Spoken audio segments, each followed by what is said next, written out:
Under the Rug Podcast, episode 3. We here again, man. It has been a quick and fast year so far. Myself, Brian, man always here, Corbin. Like I said, we're Under the Rug Podcast, where we discuss business, entrepreneurship, our overall struggles, how we able to continue getting over those struggles, continue to grow. A little bit of fun, a little bit of home maintenance, and everything like that. Always good conversation. So on today third episode of Under the Rug Podcast, we got our good friend here, Jalen Cadena of Dr. Shine Mobiles Detailing. Jalen, welcome to the show, man. You just kind of want to introduce yourself and let the viewers know who you are, man. Yes, sir. Yes, sir. First of all, thanks for having me, and I'm Jalen Cadena, owner and lead detail tech of Dr. Shine's Mobile Detailing. What we do really is we come to you, we detail your cars at your office or home, and we try to make it convenient as possible. That's the biggest key. That's my biggest key right there, is convenience. That's what's up right there, man. Yes, I actually, every time I need a detailing on my truck, I go to Jalen. Yeah. Jalen say, man, I don't know what to do because your car got that dirty, but I'm like, it's dirty. We got to do business, man. But Jalen, since day one, bro, you took good care of me. So I'm glad to see that you doing super self-sufficient and doing great in business and everything like that. So to kind of start off the show, we always kind of go over our past goals and see how those goals are going to hold ourselves accountable and different things like that. I think as an entrepreneur, that's kind of one of the most important attributes, holding yourself accountable to get to that next level. So, Corbin, you kind of mind sharing your past goals? And the last time we spoke, my goal was, I do remember it was to be better at my pricing. Yes, sir. More transparent and open with it. And funny enough, I did have an opportunity to do that the last month. I had a job that came up. Took a couple weeks. It was a website I built for a realtor. That it went really, really well. And I think it went really well because of that. So I did do a really good job of breaking down. It's what I do, building websites. Typically very difficult to really explain to somebody, like, what I do, I think people think it's kind of just like clicking and dragging things and like moving around. I mean, well, and you like have built some of your own, so to some degree it is kind of like that. Like there are, so I understand how people get to that, but like there can be a lot more to it, especially like real estate website or something like that. So I had one of those. It was about like 20 hours worth or so of work. So I mean, I detailed that whole thing out. Just from start to finish, and it seemed to go really well. It took me some time to really sit there and think, because when I do that, I just kind of get in the mode of just working, just trying to get from A to B, and I kind of just throw a guess out there and run with it. And I'm usually, what I end up doing is overworking and underpaying myself. When I do that, that's truthfully, because I'm not the type of person to really overcharge and then just kind of be happy that I overcharged or something like that. I mean, I'm trying to go under and give a good deal and not overwork myself or anything. But if I don't actually sit down and just take the time to really detail out, even some of the little stuff, this might take a half hour, this might take an hour, that stuff can add up to hours, it's leaving money on the table if I don't. And I think that the job that I got because of that was because I did that too, because she specifically mentioned that she was talking to somebody else, and she said that they gave her a price that, it wasn't so much the price that was a concern, and she didn't know how they got there. So, and I mean, some of these websites are thousands of dollars, and this, for multiple pages and that sort of thing with a lot of detail on them. So it's not unreasonable that it might be a couple grand, but if you don't, when you're getting billed that much, you start to wonder, all right, well, fair enough, how are we getting there? Then, how much work's going into it? What is, supplies, materials, and everything like that. So that was a great key right there, though. Yeah. You know what I mean? Yeah, If you don't know what you're talking about and you don't know how to explain it, that'll maybe you'll probably shoot yourself in the foot. You know what I mean? Lose the deal. You know what I mean? Definitely. Yeah, you kind of end up overworking, and there's other little things too, like depending on what you do, meeting times and stuff like that. Like you got to work that kind of stuff in after a while. Because I usually, these can be week-long kind of or weeks long, sometimes even months long on some of these websites and stuff, and I don't mind giving a little bit of my time here and there, but if you have a half hour or hour meeting 4 or 5 times, you gotta put that in the price somewhere. You can't just give all the time for free. You know what I mean? It still to me feels weird to even charge for just a charge for my presence. Do you know what I'm saying? That feels almost kind of narcissistic to me in a way. I don't really like it. So I find another way, and just, like maybe I just charge $5 more an hour or something like that instead, because I don't really like saying this hour of me sitting here and listening to you costs you this much. I know that there's nothing wrong with that. Plenty of professions do it, right? Lawyers, they charge you $200 an hour just to sit there and hear you talk, but just feels weird to me. That's a weird thing. But as far as goals went, it went really well. So I don't remember what yours were. Mine was taking my health to the next level, because I know for me to get to reach my full potential in any aspect of life, your health is always number one. Amen. I started at Transport Fitness again last year. I only did a 90-day program, and I stopped, and I literally felt the difference in my body. Everything literally shifted. My structure, just the way I felt. And Kaylee is the main instructor. She's the owner and everything like that. We actually connected through Ignite Leads, which is a business referral program. So shout out to Ignite Leads. And then saying that, I started at the mid or towards the end of January. I pretty much go 3 days a week. Tuesday, Wednesday, Thursday are typically my planned days. So waking up on those mornings about 6:30, getting there at 7:30 till 8:30, getting in a good workout and everything like that, pushing myself physically, mentally, and everything like that. I know somewhat of health concerns, run in my family as elders get older and different things like that. So really preparing myself physically for the future and everything like that. I don't want to be one of those 50, 60, or even 80-year-olds having to depend on nobody, really being physically healthy and, like I said, taking everything to that next level. So, do you have any specific goals that you're kind of focusing on right now, David? Right now, at the moment, with my business coach, man, speaking.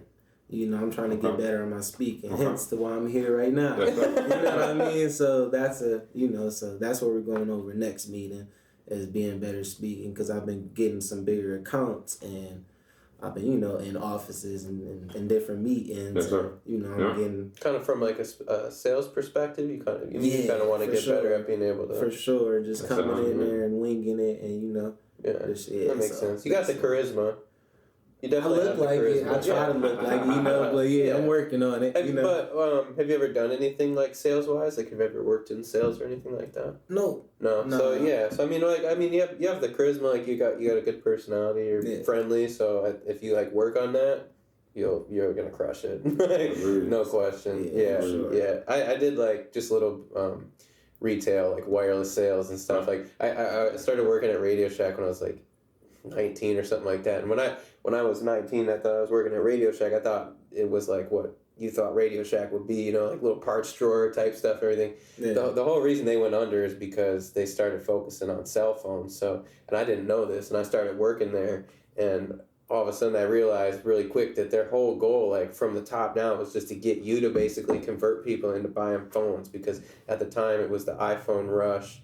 3G, 4G was going to 4G and everything, and so they have people at Radio Shack basically slinging phones. They have Verizon, Sprint, AT&T, and so I didn't even know they sold phones at Radio Shack. Nobody did, and so that made the job 10 times harder, man. It was the worst. I had no idea I was getting into hard sales. I thought I was going to wire LEDs and teach people, and part of it was, but it was really strange. But funny enough, then I got into I kept doing it. I did that for 5 years. So you pick up little tricks and stuff like that. And it just takes practice, man. And then you kind of find your own style and everything. And you have the benefit of just kind of really selling yourself too. Selling a product. I mean, you're kind of selling a product, but really we're selling ourselves most of the time. I think when we're meeting with these people.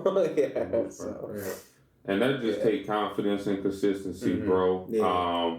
It takes time. I think it really probably took me a solid year and a half, to where every time somebody called, or every time somebody requested an inspection, there's an overall system or a cycle that they have to follow or go through. And that kind of help you elaborate when you're talking to people and different things like that, to express yourself from a professional standpoint, bro. So I definitely think you there. It just could take, continue mastering and practicing your craft. So that's for sure on that one, man. So different things we kind of overall discussed Under the Rug podcast is maybe some ups and downs that we had this past few months. Like I said, by the time this episode released, it'll actually be March. That'll be Channel Inspection's 3rd year anniversary. So it's been a blessing, man, to be a part and really grown this business. I appreciate it, bro, and everything. Like I said, meeting Corbin at the beginning, and then you being here, bro, us kind of really being at that same mark of being super self-sufficient and trying to get to that next level and everything like that. So, Corbin, what may have been like some ups and downs for you? I've had a really good month, to be honest with you. I can't really think of much to complain about. It's been a really quick month. I've just had plenty enough. If I could complain about anything, it's been a little bit busy, but I hate to complain about that. Busy is a good thing, man. Yeah. Just kind of for me, that just kind of came out of the blue. I don't think we talked about this last time on the show at all. Kind of this idea I've been kicking around for a little bit, this cleaning, business idea. I guess I've kind of wanted to work on that a little bit more, but I haven't really had time. So now I kind of just finished a bunch of things up this week, kind of put a wrap on a few things. Yes, so sir. I think I got some time coming up the next week or two, and I'm trying to squeeze that little bit of time in before the busy season starts, to maybe kick something else off. So. We'll see, but I don't really have much to complain about. Everything has been going pretty good.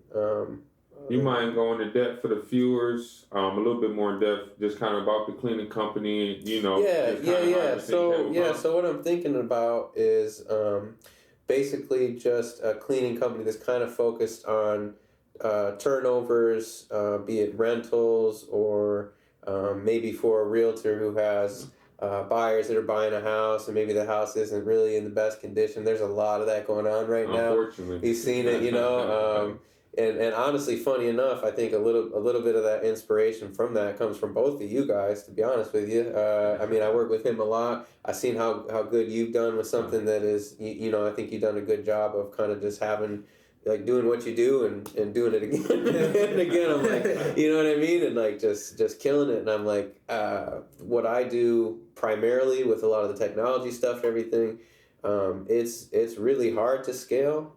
I think that a simpler business is just more kind of up my alley right now. Maybe I need to learn to crawl before I walk. You know what I mean? So I'm kind of trying to lift this off to be something that's not very. I don't really want to get into residential cleanings in a repeat sense. I don't want to do any of that sort of stuff. I just want to do that very specific, maybe rental turnovers. Maybe you got buyers that you want to gift them a cleaning of the house before they show up, so they don't have to do a detailed cleaning because there's plenty of that. Appliances, stuff like that. Corners, all the dust, cobwebs in the basement, stuff like that.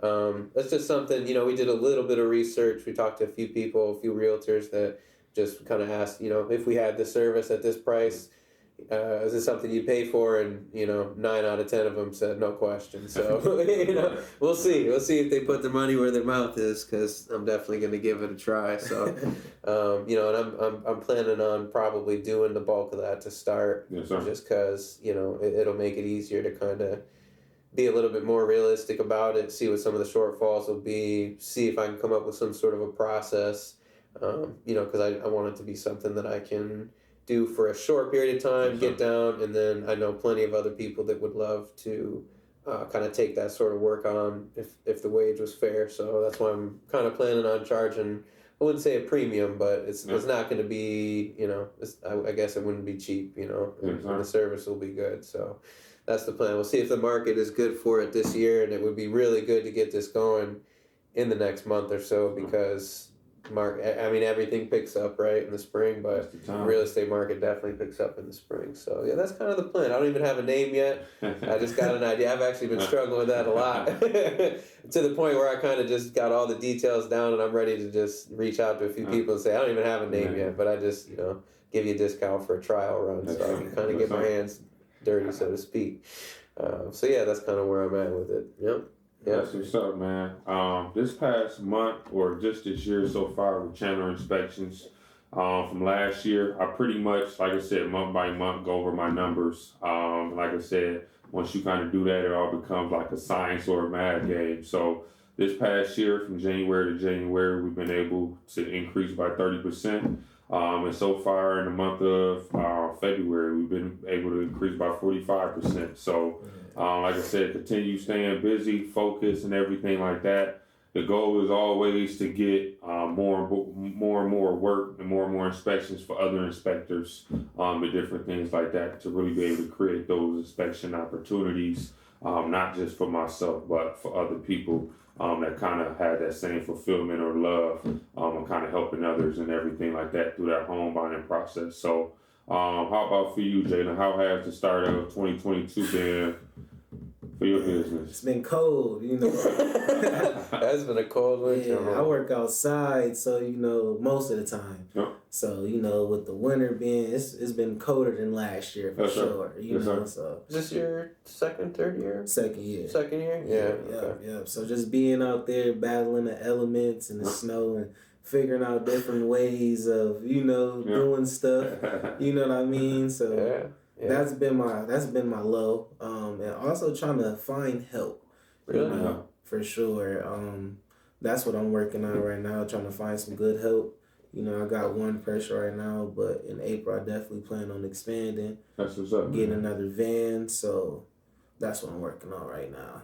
Have you had trouble finding people at all, or have you had trouble finding people that you can count on? Honestly, it's more me. You know, I'm more of a perfectionist. Okay, I'm that's valid. still kind of scared to take that leap. You know, give somebody, that type of. That's very valid, man. I think I won't speak for Brian, but I mean, you've just been going through that experience with having, he's got another inspector now, Marcus, who's been awesome, but that's difficult. I don't think, I've honestly, with my business with like websites and things like that, I don't think that I can do it. I'm at that point where I don't know that I can. It's a really difficult thing to actually even begin to think about relinquishing that ability that I have to do it. I don't even know where to start with it. And so that's actually one reason behind the cleaning thing too. It's like that is a little bit more, we can come up with a routine and a standard here, and like I just don't even know where to begin with the website stuff. It's almost in some sense kind of like an art. And I've worked for different people, and nobody's process is the same either. So it's not actually a unique problem. It seems like it's a pretty common problem with this industry. But that's a very valid thing. Like it's really hard to. Especially, it's one thing to have somebody with you, I think, and kind of you can still have that quality standard and be like, no, we're gonna, but to completely like let it go and you just gotta, wait for that phone call or whatever. Like that's tough, man, because you spend a lot of time building the image and everything, so it can take one fell swoop. Somebody get you a 1-star review, you're like, damn it. Can you get a 1-star review? Yeah. And you talk about an important thing, what you said, Jalen. You talked about growth. Mm-hmm. I think that's something that we are looking forward to do. Not just speaking for any entrepreneur in this room, but all our viewers, entrepreneurs all around the world. I think growth is something that we all have in common. If y'all just mind elaborating, maybe for y'all, the importance of growth, why it's not good to just stay stagnant, especially in business, and maybe try to tie that around maybe in your personal lives to a certain extent, and different things like that. Yeah. You want to start? For me, I want to grow because I like to travel.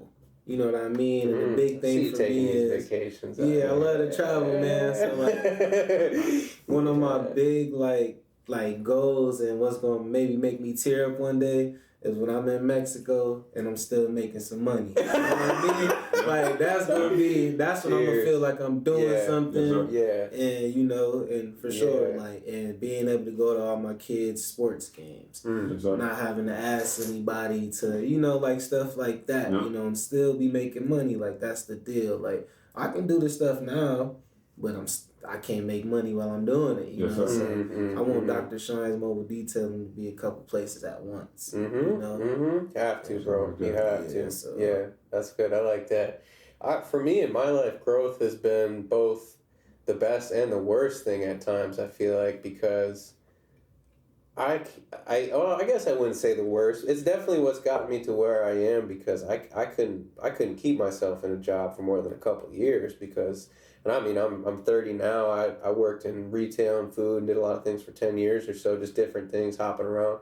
I learned a lot because I was always trying to learn something new. But the problem is when I ran out of things to learn, it was just like a brick wall. Like I was like, I got to get the hell out of here, you know. There was no time between it either. It was just like one day I would show up to work and be like, oh, this is it. I've taken everything I can from here, you know. And then once you see that, you can't unsee it, sort of thing, you know. It's just kind of stuck me. So I mean, but I guess I wouldn't say it's really a bad thing. It definitely only seems to bring me to places that are good ultimately, but it can be. It's been a challenging couple of years. It's definitely, especially during some of these winter months and stuff like that, when things slow down. You start to wonder if you should. There's a lot of no hiring signs out there.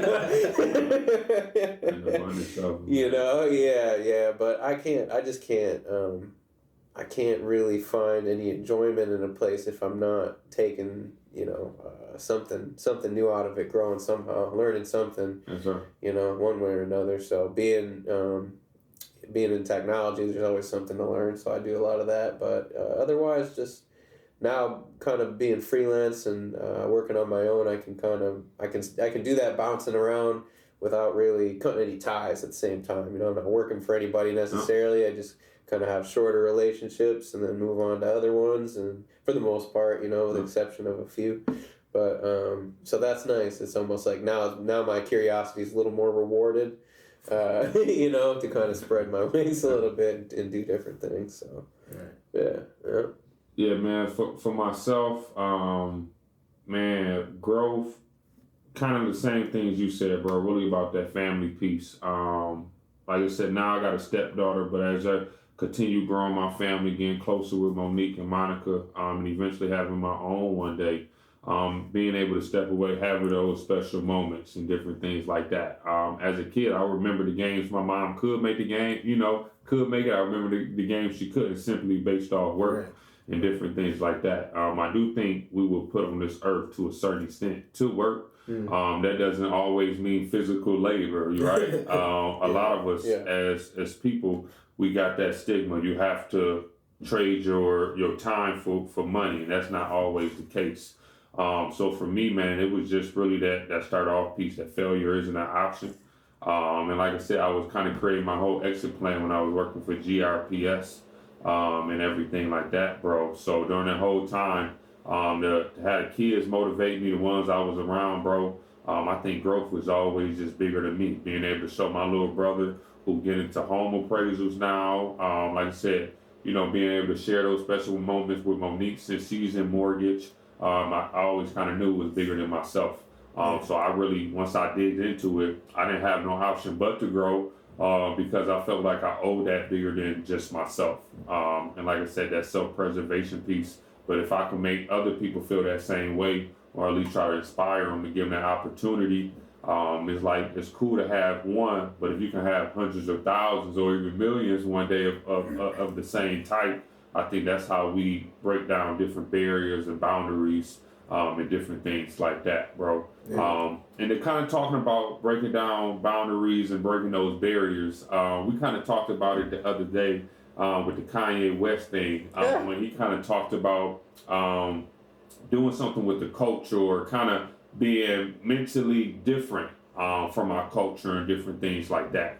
And I know me and Jalen, like specifically, kind of grew up in the same area, kind of went through those same different things, and I feel like what we're doing now is kind of talking about that to a certain extent, breaking those stigmas and those cultures and different things like that. Jalen, you don't kind of just mind sharing, maybe with the viewers, how growing up, how maybe some different things you went through, some different things, how you was able to overcome those things and really become bigger than just the culture and really become a positive aspect from your environment.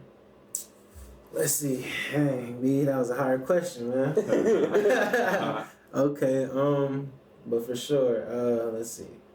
I mean, coming from where we come from, everybody know each other. It's a little rough, I'ma say. You know what I mean? Not bad though. I love where I grew up at. You know, a lot of great things, a lot of bad things, but more great than than bad. You know, but things definitely get stuck with you. You know what I mean? Like you can lose your confidence quick. You know what I mean? You can get talked about at school. You know, if you don't wear the right thing, type stuff like that. So so that it's just a lot of stuff. That you still got to deal with type stuff. Yes, sir. I don't want to get too deep into it. You know what I mean? Yes, but yeah, that's for me. That's kind of more of a confidence thing. That's where I kind of lost my confidence at.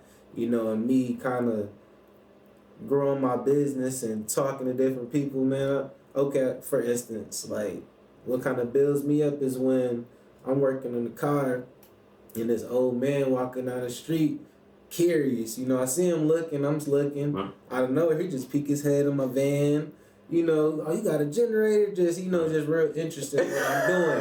And then make just like never seen him before, like it's new.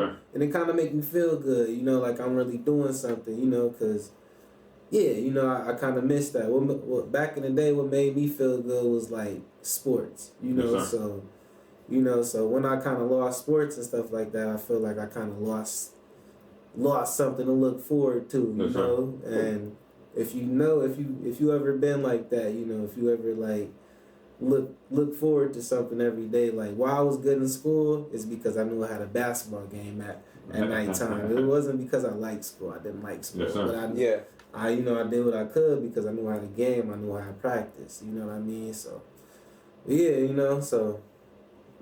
Yes, sir. Yes, sir. How about for you, Corbin? Were there any specific, because I feel like regardless of where you come from in this world, you know what I'm saying, man, woman, age don't matter, race, you always have to deal with something mentally, physically, that's somewhat that we always battle or struggle with kind of growing up. They kind of make us to the person that we are today. So if you don't kind of mind it. No, I definitely grew up, I mean, I had a fine childhood. I played a lot of video games, man. I still do. Shout out to VI on that one. I didn't have anything too crazy, but I did grow up in kind of I definitely didn't grow up in an environment that was encouraging to this, kind of more entrepreneurial vibe. A little bit in that my mom kind of found her own thing. Funny enough, doing cleaning, like residential, commercial cleaning and stuff. She's done a good job of that, but that's kind of just been something that she's done to not have a job, and she's done a good job of it. But she's been doing it my whole life, and she hasn't really turned it into a business. It's just been her own business, but it's not been a business, so to speak. But my parents growing up didn't necessarily respect money. They didn't respect budgeting. They didn't respect planning. They didn't respect any of those sorts of things. And that made it difficult for me. I feel like to some degree, I'm just figuring that out at 30 years old because I kind of had to figure it out. I had to do the same stupid shit sometimes, and my parents would do that. I'd look at it and go, I'll never do something that stupid. Turn around and do it, like it's easier said than done, but it definitely is interesting that I've turned out to be doing what I'm doing now because I don't really know that it was ever in my surroundings or anything like that. It just it's just been more of that drive to always do something different that I've had. It's just kind of led me to that, and I don't really know why that is. My immediate family's always kind of done the same thing, so they haven't really hopped around and done that sort of thing. My grandparents were pretty successful. They did. I hope they don't hear this and I'm wrong. I'm gonna say mortgage. I'm gonna say mortgage broking is the correct term as opposed to being like your typical loan officers. The brokers kind of shop for deals, whereas loan officers just work with their bank. I think that's more what they did. And they did that at a time before the kind of the housing crash of like 2008. So I think they did fairly well, but they weren't ever really very open with me about that kind of stuff. They didn't ever really talk business or money. I think they kind of really actually tried to keep it a little. They still to this day kind of try to keep it a little secret, you know, which to some degree I appreciate. You know, I understand why they do that, but to be a little more keyed in on that might have helped me out a little earlier on, you know, in terms of running my own business and stuff like that. But you know, here we are. So yeah, I think childhood wise, bro. Like I don't think I had a bad childhood. I think overall I had a very great childhood. Loved my mom, my grandmother, very close. I mean, you met a few of my family. You met my Uncle Rick and all my siblings I'm pretty close with. My entire family, from aunts, uncles, and cousins. We always come together for holidays, always able to have a good time when we come together and different things like that.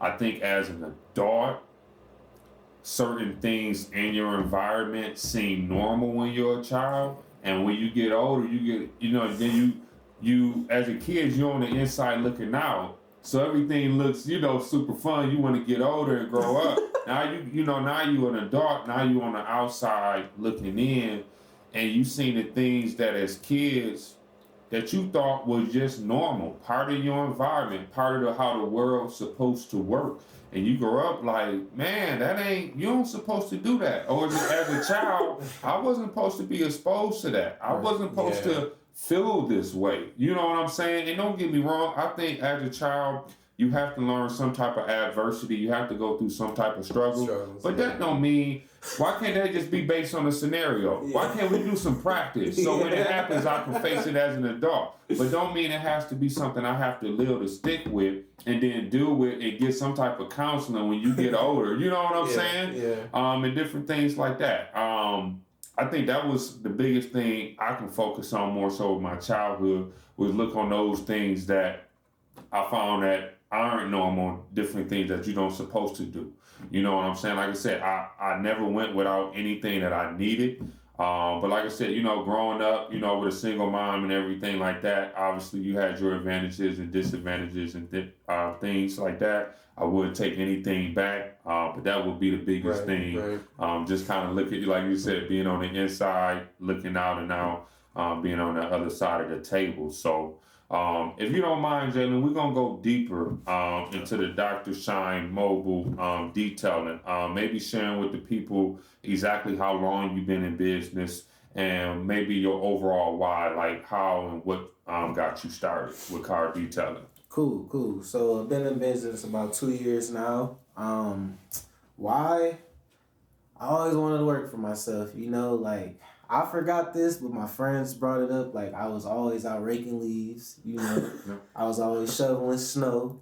And I was always, when I was younger, I was always getting that little $10, $15 a lawn and stuff like that. So I was always doing this, and I think about it, it's kind of the same thing. Just working on people's cars, going to people's houses. More money. So, not a kid anymore. Gotta get real money now. I always wanted to be my own boss, but when I did have a job, I went to work learning something new every day.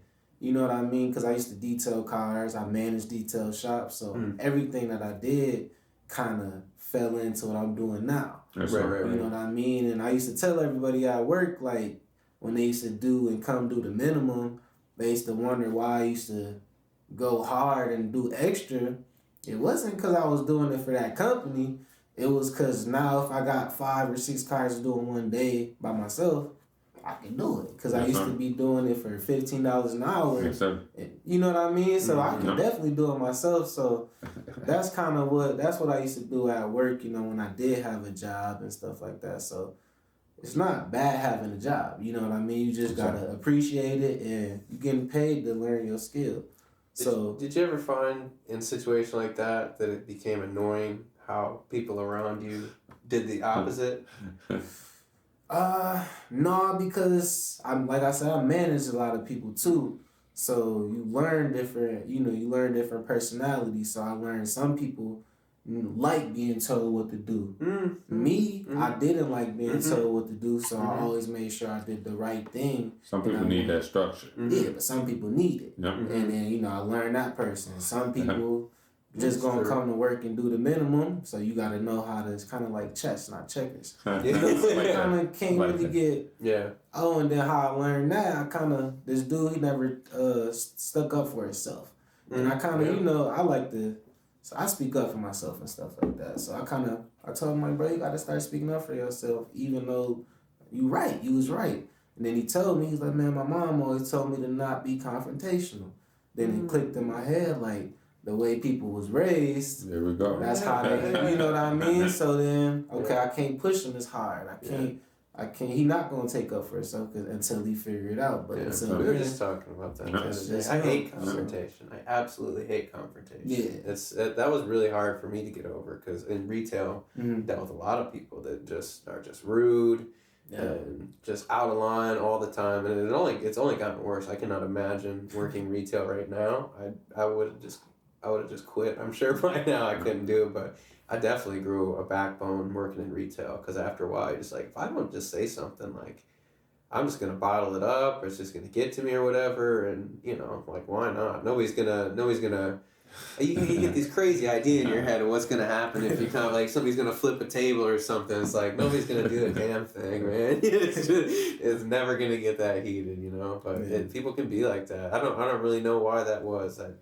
If that was a childhood thing or what, I just never really cared for confrontation. But I only asked about that because I always found that was kind of another thing that got me out of working around, in a place where everybody's making the same thing or, you know what I mean? Like, you could work 10 times harder than everybody around and make the same amount as everybody just doing 60%. And that just drives me crazy. It's another reason. It's like, why not just go do it on my own? I can be 2 times more efficient. I can get twice as much done. I can do a better job doing it and make all the money instead of, just hanging around all these, like, sloths all the time, people are just wired different, though, Oh, man, yeah. That's hilarious, man.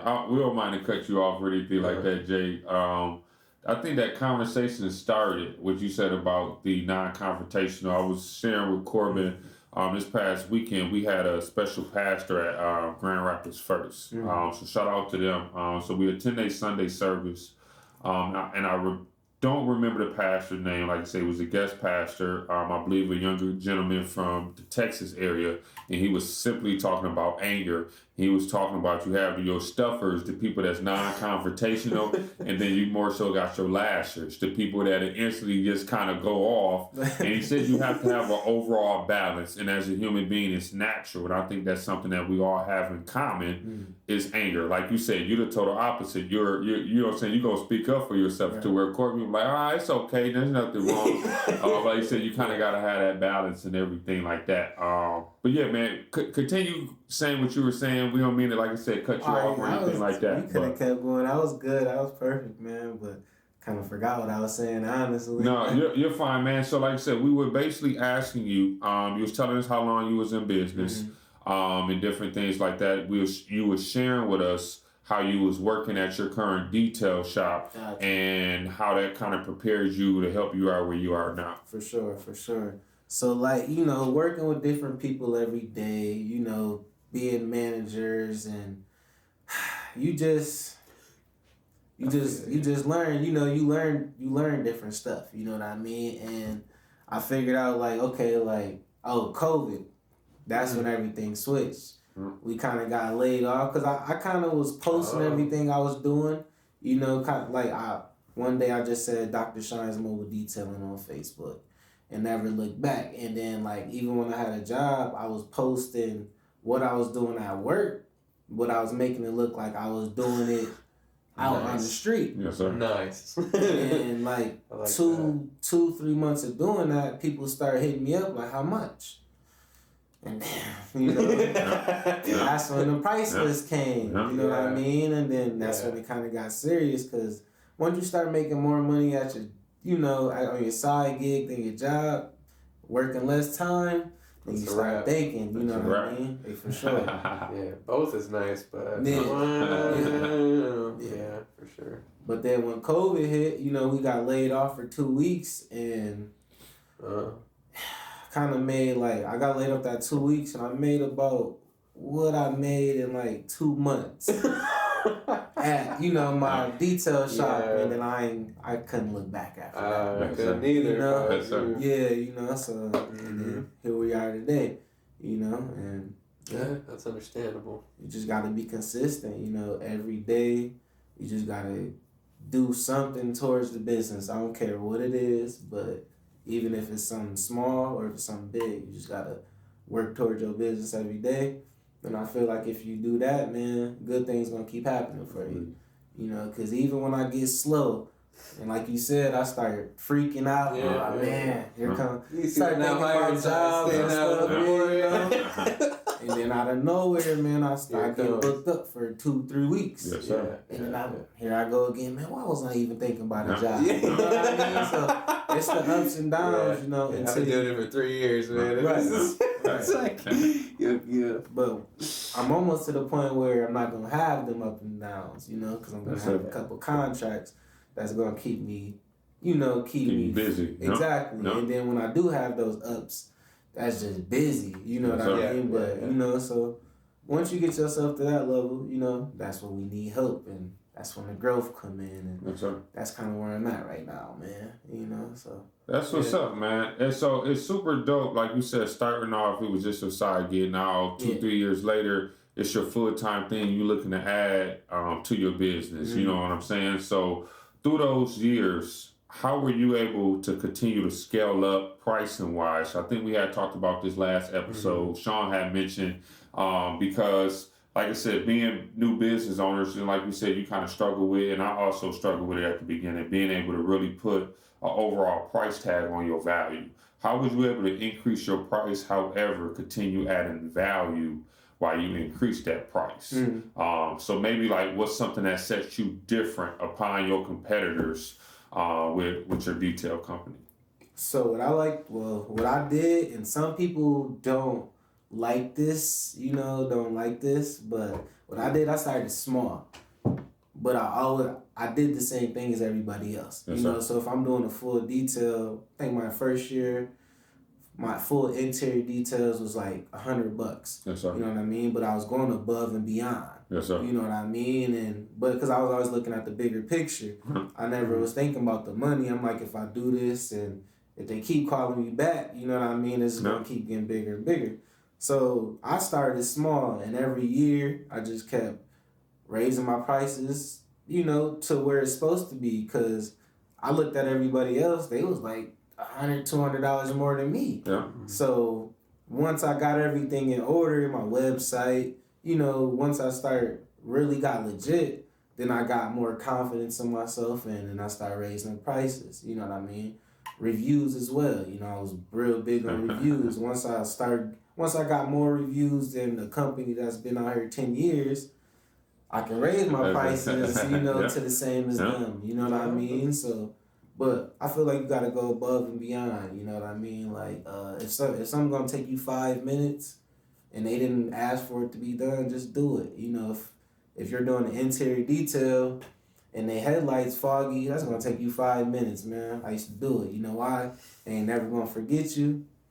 If they ever need a car detail, they coming back. If any of their friends need a car detail, they gonna, you know what I mean? That one little good deed is gonna make them think about you, and yeah, you know. Did you have a specific mentor? I know last episode with Sean, we talked about the importance of mentorship, or having an overall trainer or somebody there to kind of help you, you know what I'm saying, establish different things, bounce ideas off of them, and also holding you accountable. Yeah. Do you have anybody like that in your corner specifically? For sure, man. Spring GR, man. You know, they took care of me. Honestly, I learned about them from you. Spring GR, yeah, man. I matter of fact, man, I remember that conversation. I think I picked up I remember that, bro. Cadillac, man. And then that's when you actually told me, he was like, bro, you can really get paid for this. You know what I mean? And I was already doing it, but I know what you meant by you can really get paid for this. Because you even told me when you paid me, like, bro, you can't be charging way more than what you charging. You know what I mean? And I'm like, I know, man, but, you know, so that's when I start thinking about it really hard, you know, and then I I seen Spring GR and I seen all that stuff, and I just needed somebody to hold me like accountable. You know what I mean? And I needed like more structure, you know. And man, Spring GR was like everything plus more.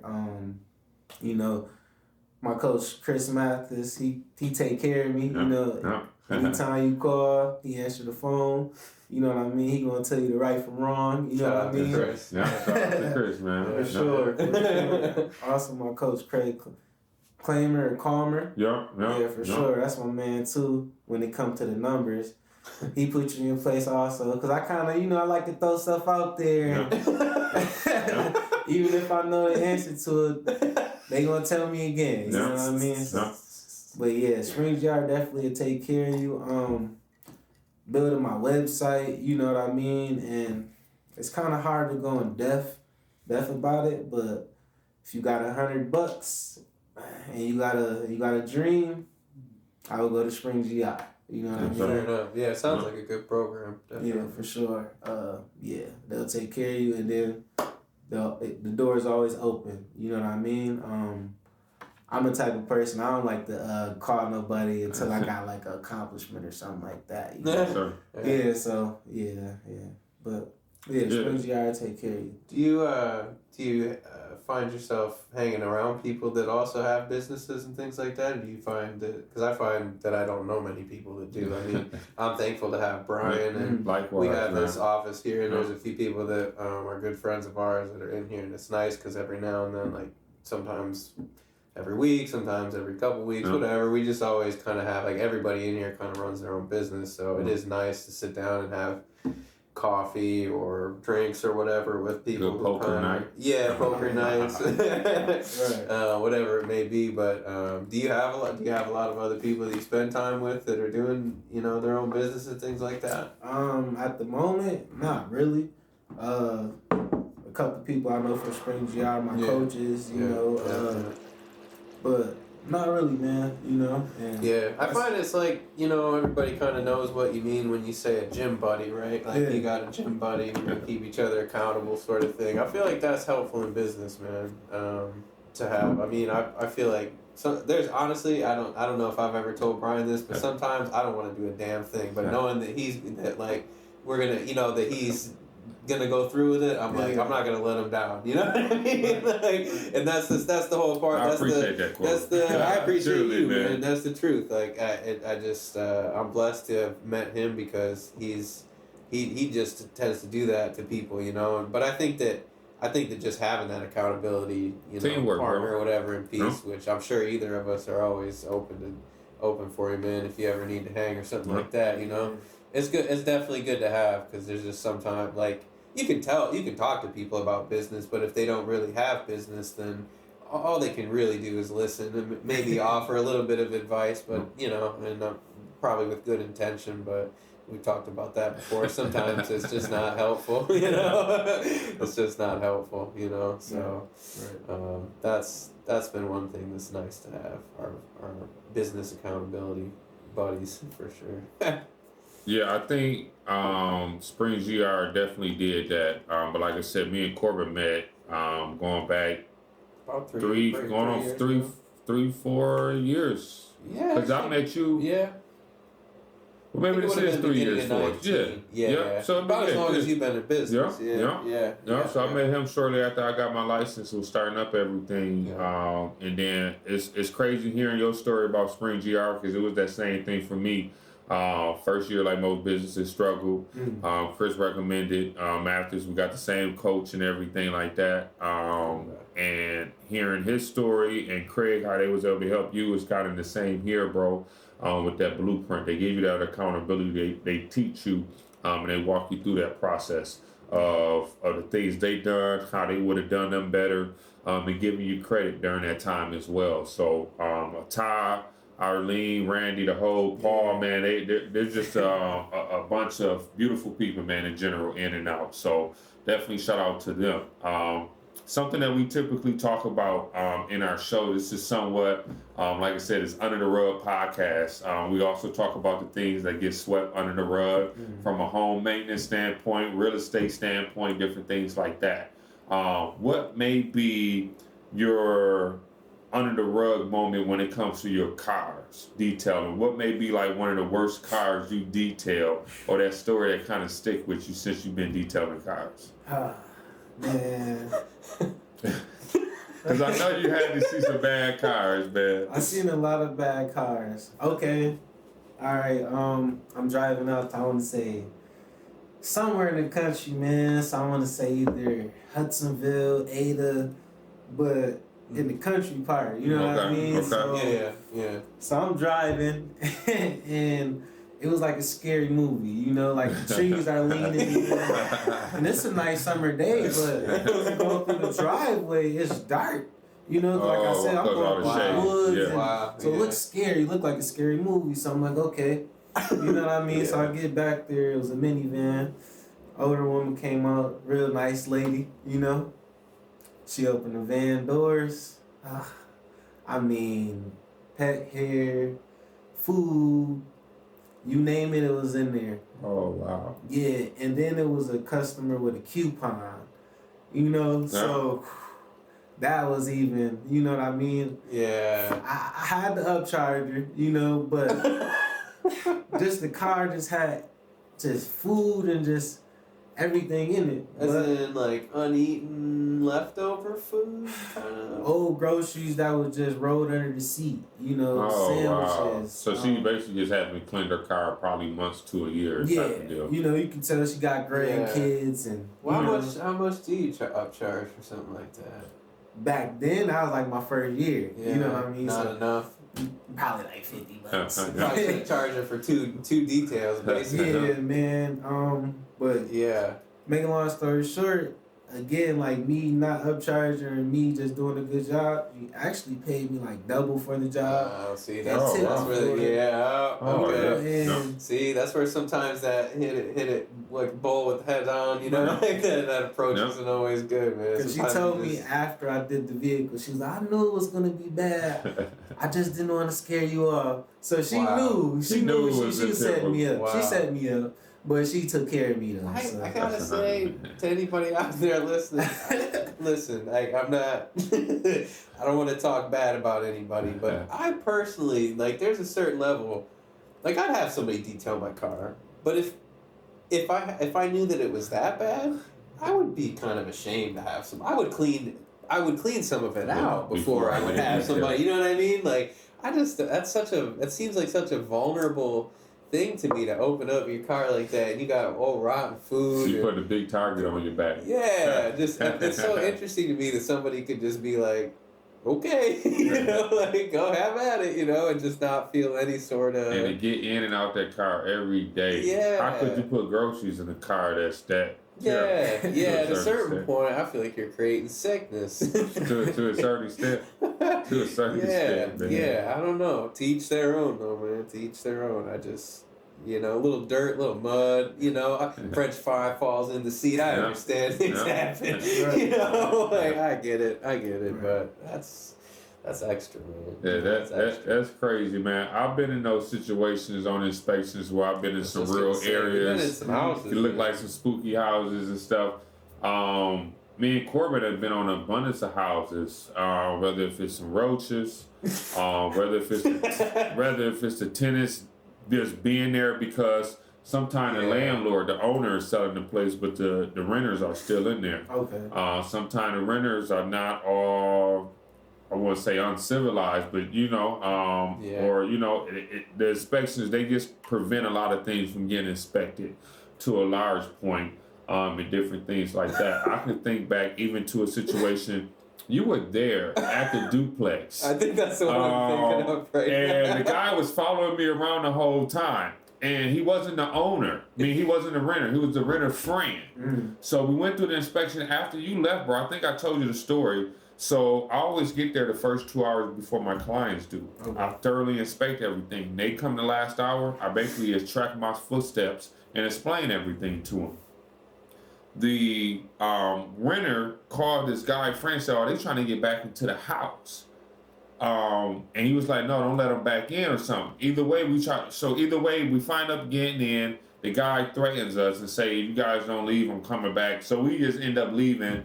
and I think he ended up reimbursing her some of the money for her inspection or something like that because we didn't get to walk through that duplex, only one part, just because how crazy the guy was, and different things like that. And when you rent a place and the owner tell you selling it, and you ain't already friendly enough, you're gonna be ready to go there. So different situations like that, man, those are things I can't really train Marcus on. I only can really give my experiences and how to deal with it most professionally and just leave from the situation. Cause ain't no inspection, no house ever worth not being able to inspect another one the next day or anything like that. That one was such a shame, bro. I remember that one because like we couldn't really do anything downstairs. I mean, there was someone in every room, almost every room sitting in there, and they had stuff on every single wall. You're talking about, was that a different one? The Southwest house where the duplexes was. This was the side by side, but you talking about the up and downstairs unit. The second one we couldn't get in no rooms. You're right. Basically. Yeah, you're right. That was a different one. But you know exactly which one I'm talking about. I know exactly. Because the upstairs we could get around. There wasn't anybody there, but the downstairs was like Anyway,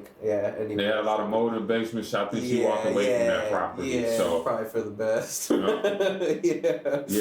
It's crazy, man. As an inspector, I always got to tell my clients, I'm not the dude to tell you to not buy the house. I'm just there to give you all of the facts and not scare you with the facts. Just let you know the overall severity of them and everything like that. Some clients take my information seriously. Some of them don't. And, each his own and different things like that. But one thing I want to kind of talk about for this month, as the snow has continued to melt, we're going into spring season. I think even last month we talked about it was more so about roofing and different things like that. And the severity of problems you can have with leaks, ice buildup, and different things like that, that can even lead to structural issues if you kind of go into the winter months with a bad roof. Like you said, we get a lot of ice up there, a lot of water, a lot of snow and different things like that. So just kind of being aware of the overall age and the condition and getting those roof inspections and different things like that. I know myself and Corbin are working on different things to continue being able to help and walk home buyers through that process of really being able to maintain their home. And like I said, our overall slogan is prepared home buyers to become better home owners, and different things like that. But going into the spring month, making sure you got those chimney caps, making sure you got those gutters to push that away from that house, making sure you got the flashing in the proper areas to prevent water coming into the house and different things like that, and different things. So to all of our viewers and the past clients and different things, from here on out, we will be continue sending out those preparing home buyers become better homeowners text tips once a month and different things like that. So it feels very refreshing. I know today I had a meeting with a guy from a title company by the name of Joe, and he was just telling me, man, most home inspectors don't do that. They just kind of give you a report, but they don't actually walk you through what it feels like to, okay, now I own a home, I got the inspection, but what do I do next? And we're in the process of really being able to engage that situation to where when you stay in the house for 4 or 5 years, now when it comes time to sell it, it's going to be an easy sell because you're not going to have any major issues because we walk you through that process. Not saying that things don't happen, because things do happen, but at least fulfilling that success part about being a successful homeowner and different things like that. As we kind of more so wrap up into the show, we always kind of leave on a good note, talking about some different goals we want to pursue and everything like that over the next episode, when we'll be going to episode 4 and different things. So maybe Corbin, you kind of start us off with your next goal over the next month. By the next time we talk, which I think will be about exactly a month, we'll be shooting the next one from today or something like that. So. I really hope. I need you to slap the hell out of me if I haven't done any of this cleaning business. You know what I mean? That's 4 weeks from now. Like I better have had a job. You know what I mean? By then, I may not have picked a name by then, but you gotta slap the hell out of me if I haven't. Yeah. So I'll let you know. But that's we'll see what comes up otherwise, business wise. I've had some other things keeping me busy, but that's all right. I think I should have enough time to to get something. And I got a few people that are definitely interested in doing some work with me. So I'm not really too worried if it was to get bigger than I expect. I'll take that's a good problem to have. I'll take that. So I'm ready for that. But I think it's gonna be good. I got a good feeling about it. It took me a few weeks to really think about whether or not I wanted to do it. I know I talked to you a little bit about it. Just like with switching different jobs and everything all the time. Sometimes I stop and think, is this really, what I need to be doing? Drifting away from something and learning something new, doing something new. But I think this is a good choice. I think it's gonna be, like I said, something easier a little bit as far as a business goes to create some opportunities for other people. Kind of dip my toes in the water that getting other people to do work, and it's not something that I'm so deeply attached to. I want it to be good. I don't ever want to have a bad situation or have somebody work for me that doesn't do the job that I would hope that I would do or that I would hope that they do. But at the same time, I think that this is good because at the end of the day, it's not something that I'm so attached to that if that does happen, it's going to crumble my world. You know what I mean? That's a big part, I think, is having other things sometimes that you can put some energy into that if, things don't go exactly as planned, that's okay. So, all right. Because I think with the website stuff and a lot of other design things and different things I do, some of it I do for me, and some of it I really just want to do. We've had the blessing of being able to work on things that we both enjoy, work on them together, and it works out really well. And I think that's why, I know a lot of people that do the kind of stuff that I do are just always saying yes to things because that's their main business. And I don't necessarily always want to work that way on something that's a little bit more artistic. I really like to be a little bit more selective about who I work with those things and what I do. And so I think this will just allow me to do more of that with that business. And with this, it's like it's a very specific service. It's very specific cleanings, and so it's always going to be a yes. The worst problem to have will be like we're overbooked, sort of thing. So that's a good problem to have. Yeah, exactly. So goals this time by next month. I definitely hope to have some progress on that. That's something. How about for you, Jalen? And then also at the end, just kind of mind sharing how people can get in contact with you. For sure. My next goals in the next couple months, I want to purchase a new van. We're gonna have you back on, so yeah, it's a couple months. That's month. All right. That's all right. Yeah. So in a couple months, I want to purchase a new van for sure. And a long-term goal is to have a shop by next year. By next winter. Okay. So that's what I'm looking forward to. Having some heat. Yep.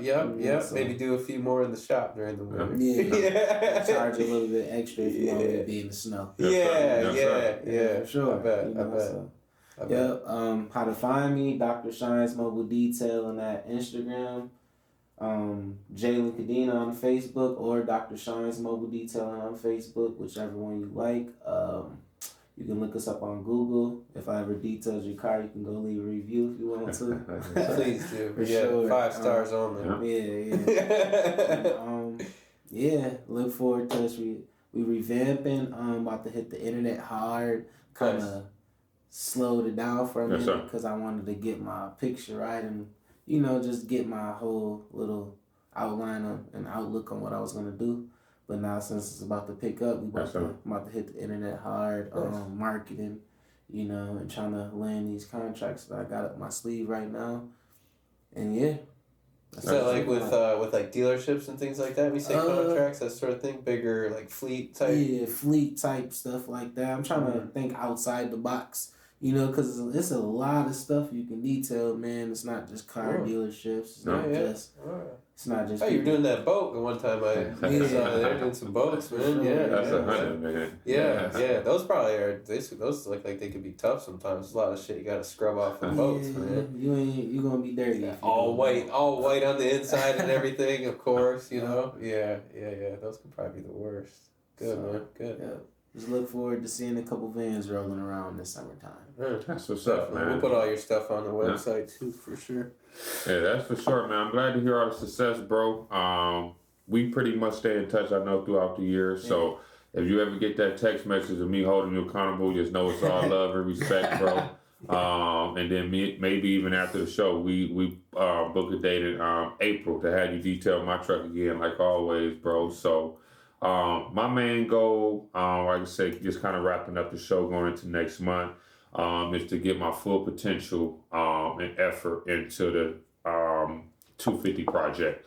It was kind of a spin-off of Spring GR. Mata is the guy that's over it and everything like that, and Miss Zena, she's one of the instructors. I don't know how many businesses. I want to say between like maybe 10 or 15, but it's like maybe like 10 businesses and about 15 people. A couple businesses got more than one person in it. But saying that, that 250 project is to basically help minority businesses get to that 250 mark and continue going past that level to be able to sustain a lifestyle, just not for ourselves, but our families, our future families, and other people around us who we can really try to make an impact on. So the good thing is, so far, a lot of the things I'm hearing about with other businesses, we're already somewhat doing those things. Like I said, we're super self-sufficient. However, that's not the ultimate goal. The goal is, like I said, for me to really get out the entrepreneur aspect and really, instead of working in the business, on the business. So it's not more so just a monthly goal. I think I'm going to continue following up with this goal basically until graduation, which is not until August. It sounds like a long time away, but already we're in our third session of the 250 project. So looking forward to that and everything, the long-term effect, just the networking piece of it, the learning piece, being able to push myself, challenge myself at different things like that. I'm not in my Mamba, mode yet, rest in peace to Kobe. I'm not there yet, but I'm getting there. There's always a couple of times out the year I just kind of get in this super focus mode, and March through June is typically that mode for me. I kind of die off in the summer, and then I'll be ready for a little break. It's interesting. And then September to October, the last couple months, I just get zoned up and ready for the next year and different things like that. So once again, just a huge shout out to Ty and just Spring GR in general. So that'll pretty much wrap up the show here. Like I said, with Under the Rug podcast, where we talk about entrepreneurship and our struggles. Huge shout out to our special guest, Jalen Cadena, like I said, of Dr. Shine Mobile Detailing. Appreciate you coming on. It comes to you, right? Yes, sir. Come to you. Come to you.